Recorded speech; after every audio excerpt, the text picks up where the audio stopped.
Hey everybody, it's Robbie Missouri Worm Supply. We have made it to video 3.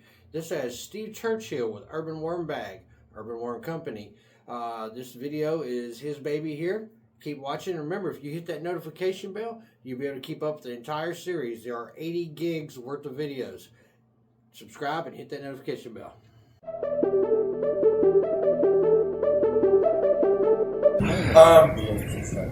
The title of my presentation is Profit Boosting Strategy. So we are in this business for profit. That's sort of a ship Sherlock kind of statement. But a lot of us, we get into this thinking that we want sales when what we really want are profits. And so over the past few years, I can't believe I've been running this business for 10-ish years now, and I've learned a lot of things along the way that kind of helped me boost the profits, especially during the downturn. Some of the I wouldn't say recessions we've had, but some of the e-commerce ups and downs, trying to maintain profitability. And so I'm going to be passing a lot of this on to you today. Oh God, there we go. All right. Holy smokes.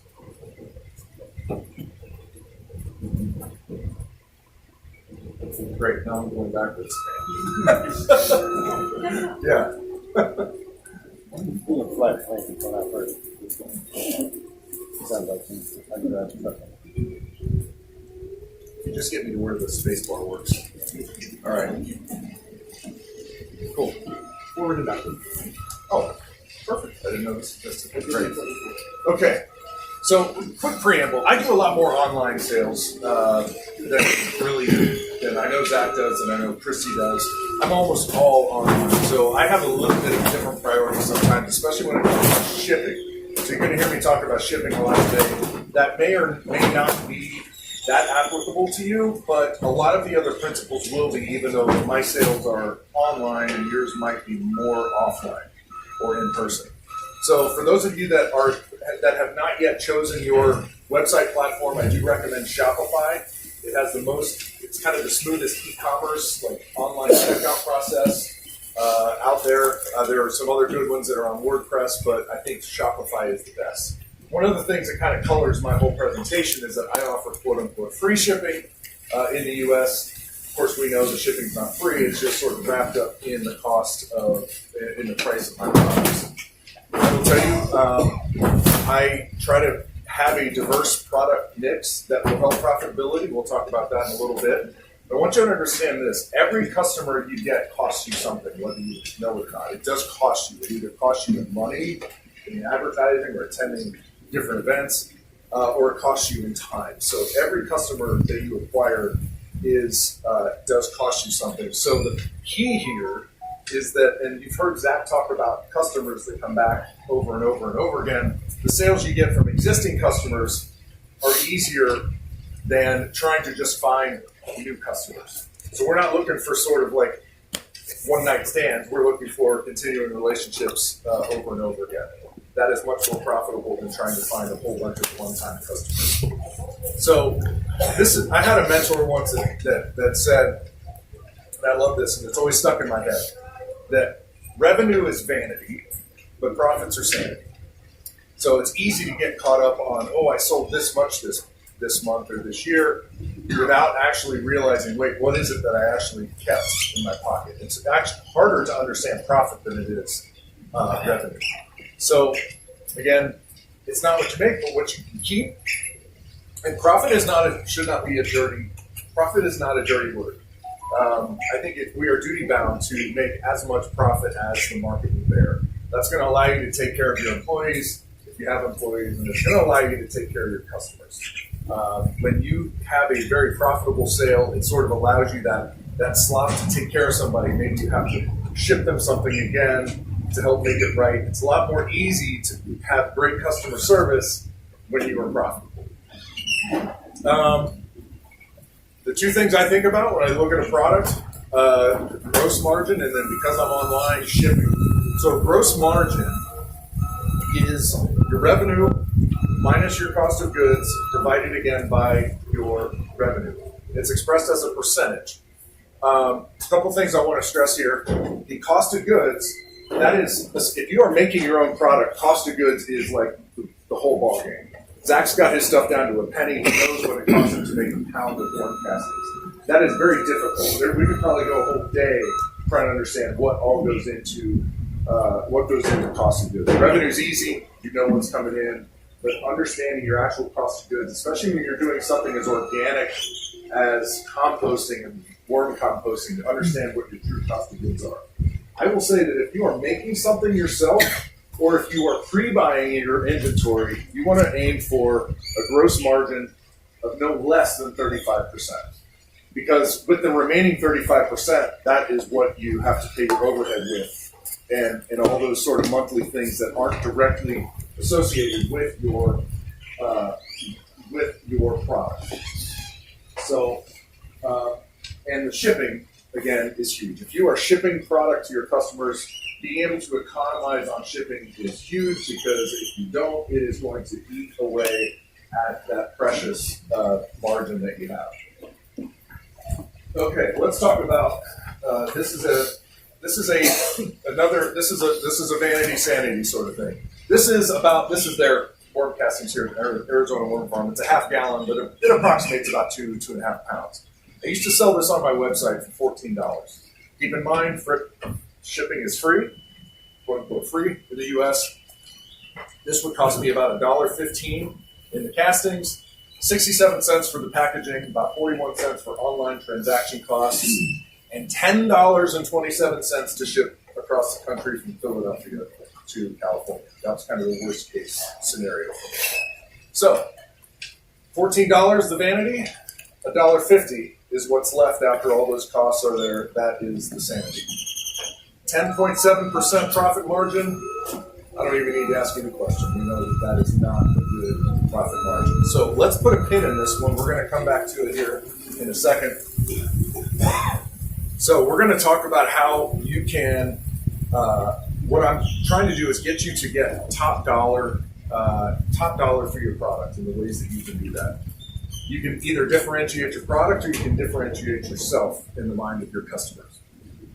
So what we're trying to do is increase the perceived value of your product and command a higher price. And I stress perceived, because you can have the best damn product out there. If your customer doesn't understand that or doesn't appreciate that, they are not going to pay more for your product than they pay for somebody else's. You're trying to get out of the worm castings are a commodity, or worms are a commodity. You want to increase the value of your product in your customers' perception. One way you can do this is offer test results. So this is much easier with castings than it is with worms, but you can get standard compost test results from your state extension office for relatively inexpensively, or you can go to a soil food web expert for biological assessment. Just flat out offering test results for your worm castings and being transparent is actually more important than having awesome test results. Simply being transparent with what you are selling somebody and telling people that you went through the pain in the butt of having your stuff tested and that you care enough to do that is, I think, in a way, enough by itself. You should be able to offer field test results, just like Christy showed you with her slides. She had, here's the before and after. These don't have to have a ton of academic rigor either. It's like a picture's worth 1,000 words. It is great to be able to show what things look like with castings and without. You can get your customers to sort of do these field tests for you in a sense and offer their testimonials, and this did awesome for me. So get your customers to help sell your products for you. One thing I will tell you is, of course, especially if you're going to have a website or any printed material, have good pictures of your product. Do not skimp on pictures. Now, our cell phones are getting really good. They're actually getting really good. But if you aren't comfortable with your own picture taking skills, go ahead and pay somebody to do it. It is worth the money to have good visuals that you can show people again, whether it's online or in print product. So if you can't, or even if you can differentiate your product, you also want to differentiate yourself in the minds of your customers. And we're in the education business first. You're going to be at a farmer's market. You're going to be talking to people who've never heard about worms in their life. And they're going to ask you some questions, and some of them are going to be pretty stupid. Answer them cheerfully. Answer them like you've never answered that question before. We want to teach first and then sell. And I think if you do those two things, then you become a trusted authority in the minds of your customers, your potential customers. And then I would say that one way you can differentiate yourself is to offer really fast, and I call it ridiculously good customer service. This is a lot easier when you're profitable. So if you do that, it's sort of a self-reinforcing thing where these people are going to speak your praises to their friends and family and get you more customers that you can then make happy. So differentiate your product and differentiate yourself. Number two, try to find high margin markets. We're trying to find people that don't care what your prices are. One of the best places to do that is farmers markets. The nice rich ladies from Scottsdale come down, they pull up in their Range Rovers, they buy $9 blueberry muffins. They're not going to worry about your $5 a pound worm castings at all.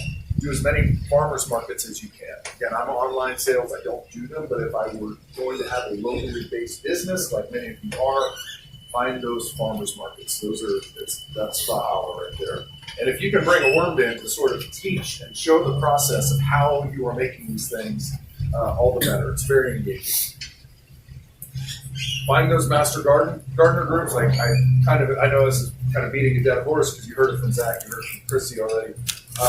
Those master gardener groups are going to value quality, even though many of them are going to know surprisingly little about worm composting. It's actually interesting when I talk to some of the master gardener groups.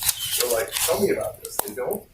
They're not as educated as you think they are, but they will very much value the information that you're giving them, and they will pay top dollar for your product.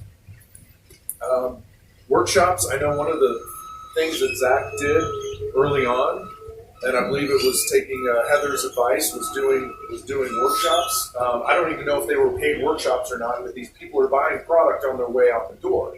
So, and they, again, will pay top dollar, and it's sort of a reciprocity thing. You gave them a ton of great information. They're gonna repay you with buying your very expensive worms and casting. One thing I don't want to say avoid. Avoid's a little bit strong, but I would say one of the last markets you should go for is retail.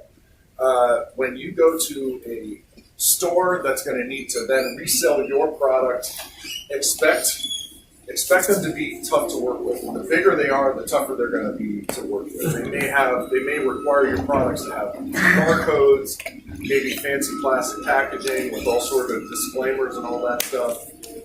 They may pay you well after you give them the product, so that cash flow cycle is not working in your favor. You're getting paid well after the fact. And they're going to give you crap pricing. I mean, they're probably going to want to mark up at least by 100% whatever you're selling to them for. So if they're selling for $4 a pound, which is quite a bit actually in a retail store, they're going to want to buy it from you for $2. And so if you can't sell it to them for that, then you just want to avoid retail. It's kind of I call it sort of fool's gold. You just want to avoid that if you can, unless you're producing in absolutely massive quantities at very low prices. Okay, this gets into the bit more of the technical and a little bit of the online aspect of what I do, but I've got some really good examples of how you can boost your profitability with upselling and cross-selling. So we can talk about what those are and what the differences are. So with upselling, we are trying to get somebody to buy a little more of what they were already intending to buy. So if you were at the drive-thru at McDonald's and they say, do you want to make it a large for 59 cents more, that's an upsell. If they ask you, do you want fries with that, which would be a complementary product to the hamburger you were already buying, that is a cross-sell. And so obviously with worm castings, if somebody was going to buy 10 pounds, see if they'll buy 20.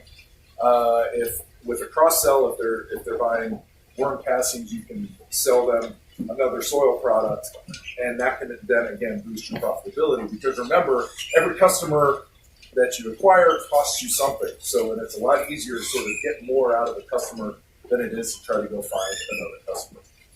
So here's how we do this, and I'm going to bring back this bag of worm castings as an example.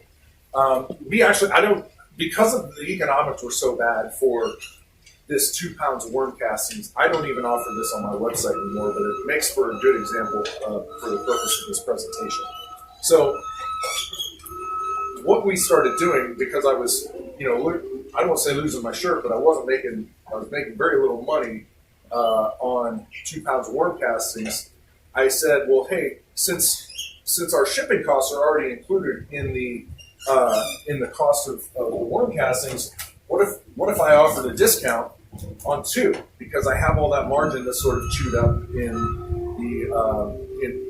I have that margin available because of the shipping cost. So you would think that we'd be harming our profits by offering a 30% discount for 2 more pounds.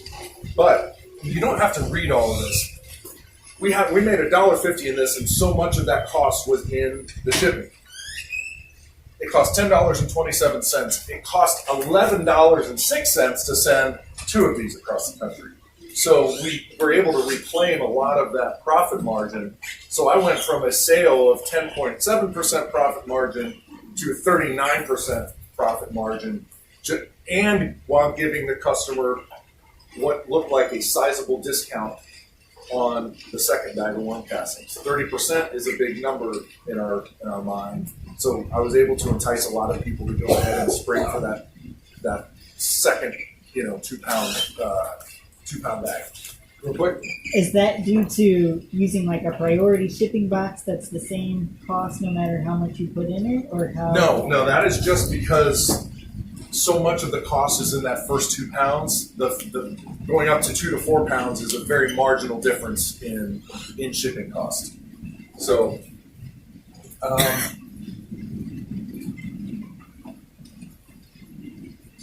another thing we do is we do what's called a cross sell. So I sell worms on the website. One of my suppliers, Chris, back there, I sell some of his worms along with a few other vendors.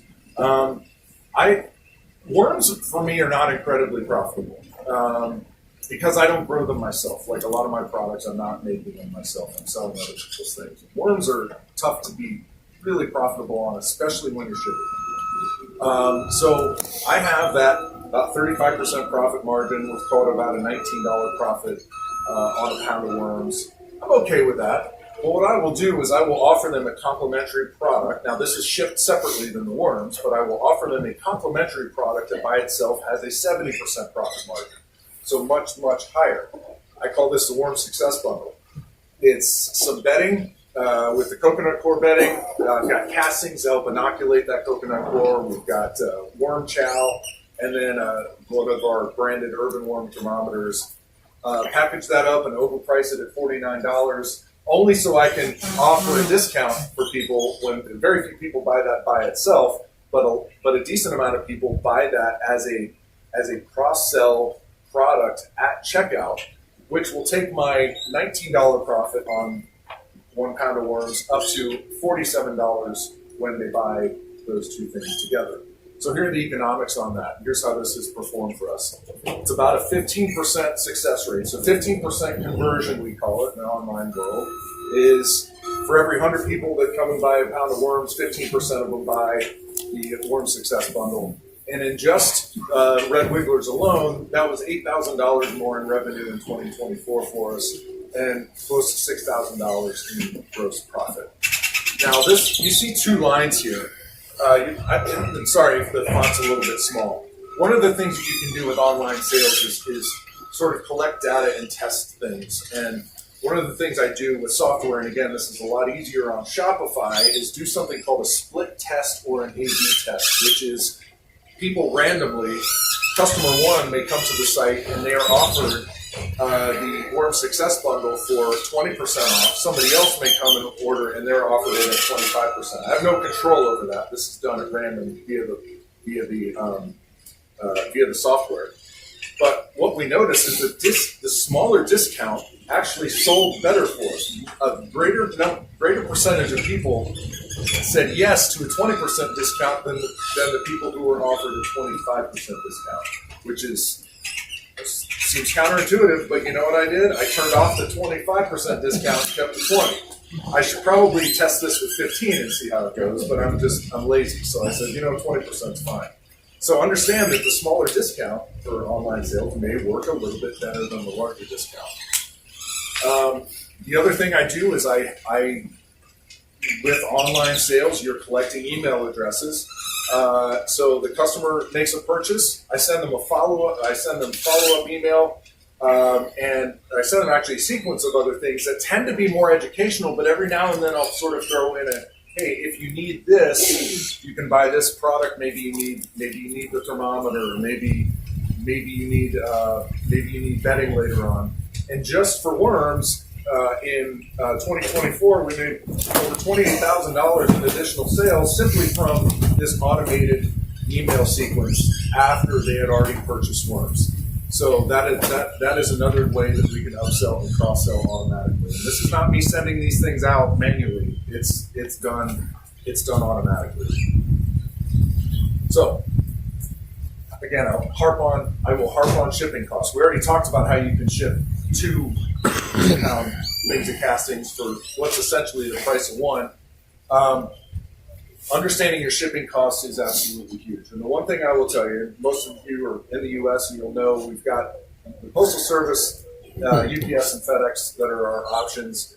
What you do not want to do is walk up to the counter and buy postage at any one of these places. You want to sign up for a service like ShipStation, Shippo, Pirate Ship, or use some of the native shipping software or shipping services are in Shopify. They come with great discounts already. And this bottom line, which you may not be able to see, is that those shipping prices don't scale linearly. Just like we were saying, like you've got shipping 4 pounds is not going to cost you twice the amount as 4 pounds. So shipping more typically becomes much more economical.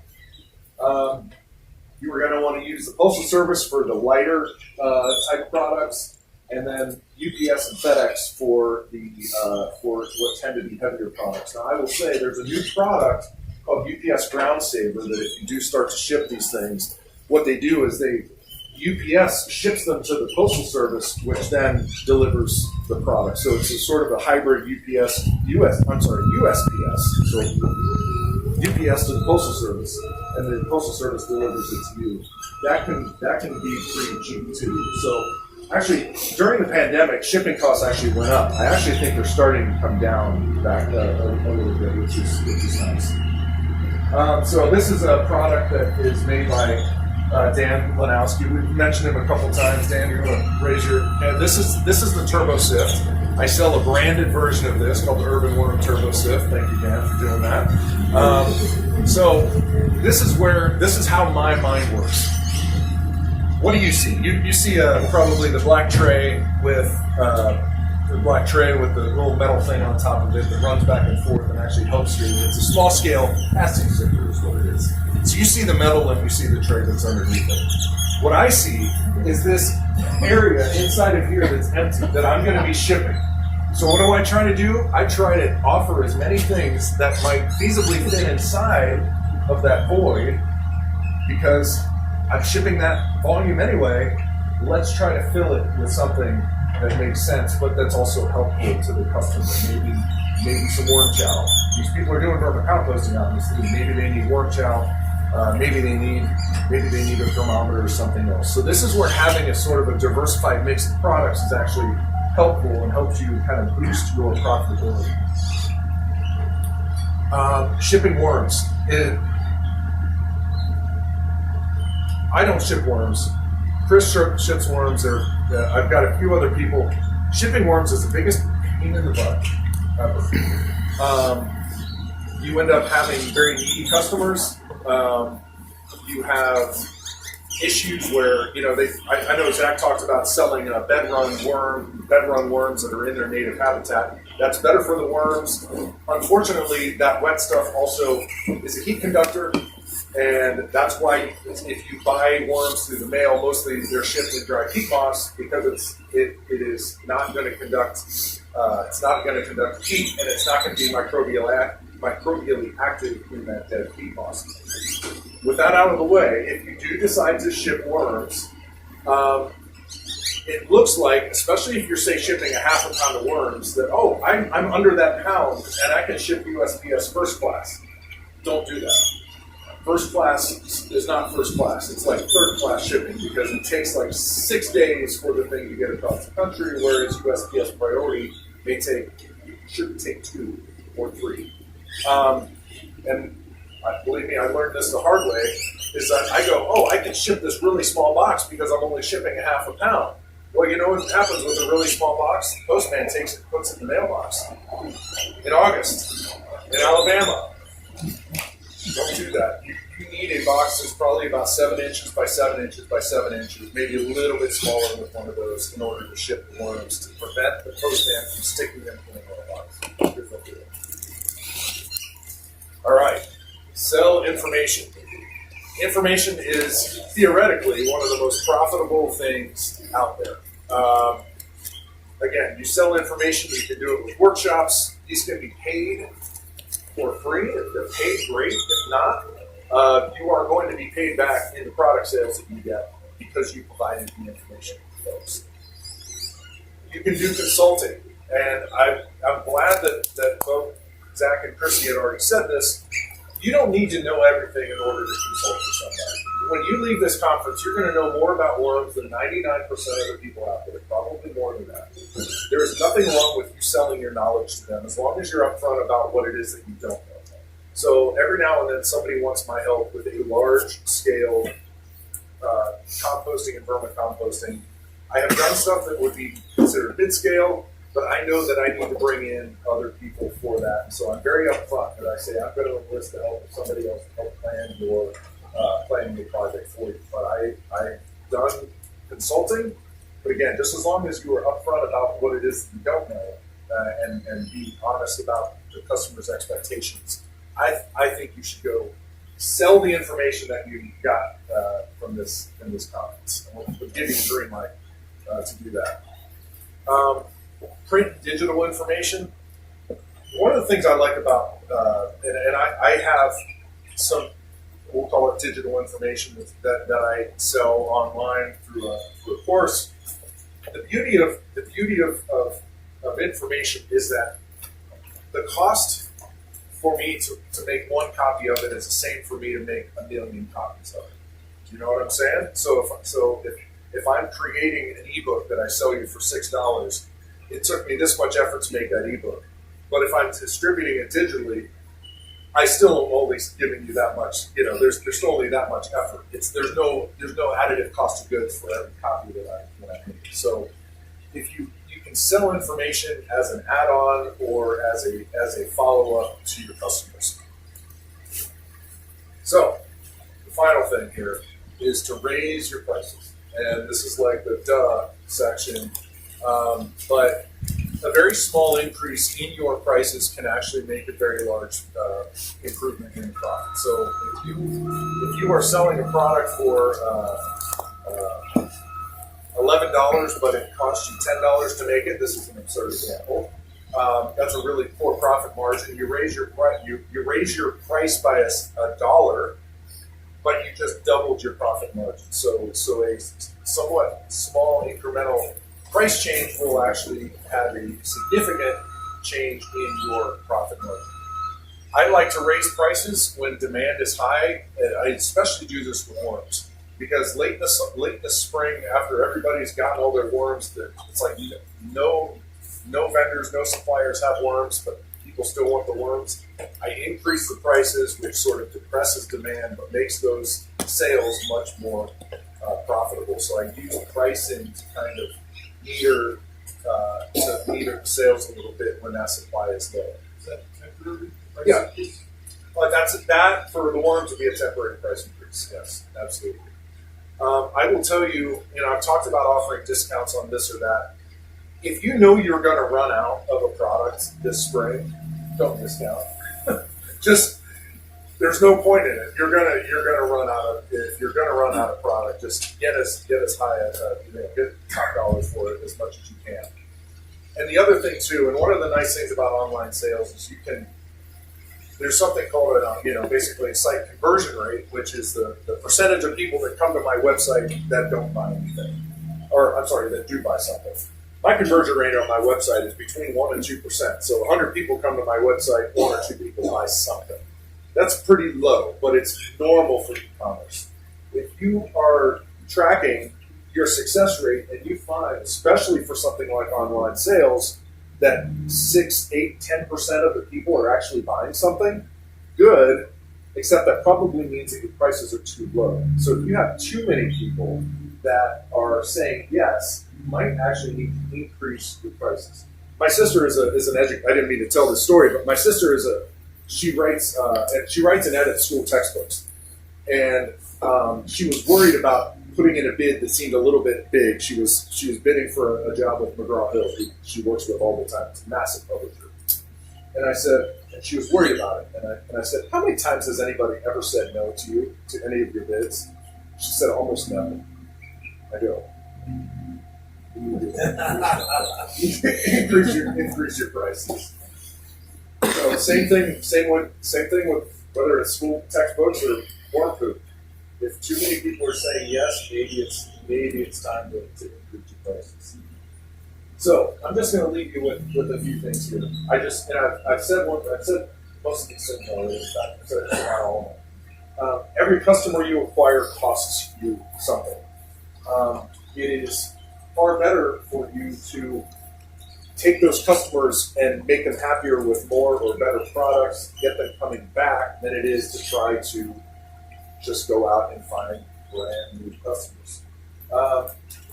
Margin is king. Know what your costs are. Do whatever you can to get a handle, even if it's somewhat rough, on what your costs are to make your product. And then that should drive so many other decisions. Shipping is almost as important as your margin. Number 4 of the 5 is the winner. What I would tell you is don't spend your effort trying to get the other 4 things up to where that one product is. The market may be telling you something that you should be leaning into, that thing that is working for you. So when you find that soft spot in the market, or that thing that people really seem to want, it doesn't mean your other things aren't good. It may mean that the market is telling you lean heavily into that. So if you simply find those things that are working well, more of those things, and maybe de-emphasize some of the other things, that is going to be very, very healthy for your business. So that is all I've got.